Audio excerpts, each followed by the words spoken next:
Hello friends, if we are meeting for the first time then I am Aryan Saini, so let's start today's video. नई deep seek R2 leak वाकई पागलपन है। अफवाहें अब हद से ज्यादा बढ़ चुकी हैं।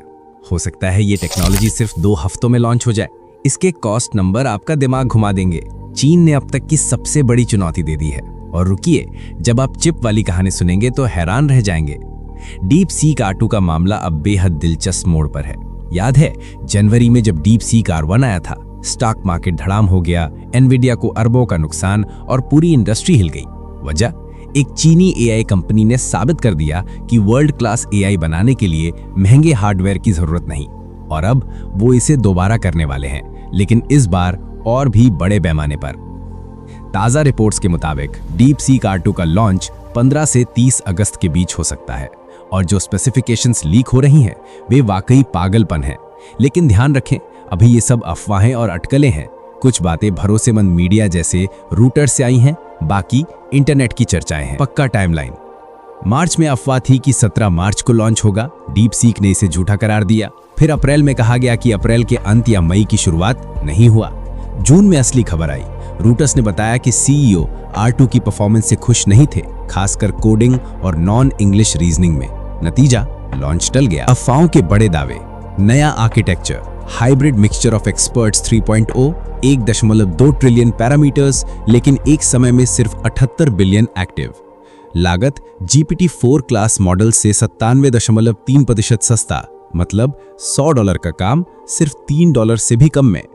हार्डवेयर, अफवाह है कि ये हुआवे Ascend 910B चिप्स पर ट्रेन हो रहा है, ना एनवीडिया ना अमेरिकी हार्डवेयर। प्रदर्शन, 82% यूटिलाइजेशन, 512 पेटाफ्लॉप्स, पूरी तरह चीनी टेक पर। संभावित सुधार, कोडिंग, बेहतर पास रेट, ज्यादा भाषाओं में सपोर्ट।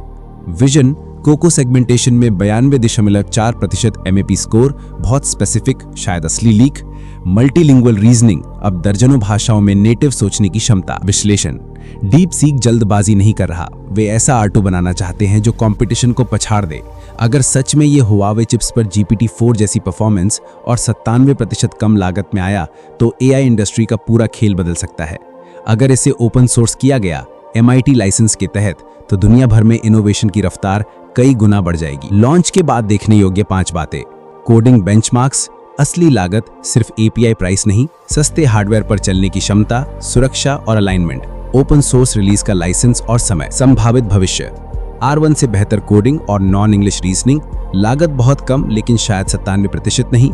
अगर हुआवे चिप्स वाली बात सच हुई तो एनवीडिया के शेयर गिर सकते हैं, अमेरिकी AI कंपनियां कीमतें घटा सकती हैं, डेवलपर्स को सस्ते और शक्तिशाली टूल्स मिलेंगे। असल गेम चेंजर तब होगा जब कोई ओपन सोर्स R2 से ऐसा प्रोजेक्ट बनाएगा जो महंगे मॉडल से संभव नहीं था। हाँ, अफवाहें गलत भी हो सकती हैं, लॉन्च टल सकता है या परफॉर्मेंस उम्मीद से कम हो सकती है, लेकिन डीप सीक का ट्रैक रिकॉर्ड देखकर लगता है वे कुछ बड़ा करने वाले हैं। चाहे R2 2 हफ्तों में आए या फिर देर से, एक बात तय है, AI की दुनिया तेजी से बदल रही है और जो इसे समय रहते अपनाएगा उसी के पास बढ़त होगी।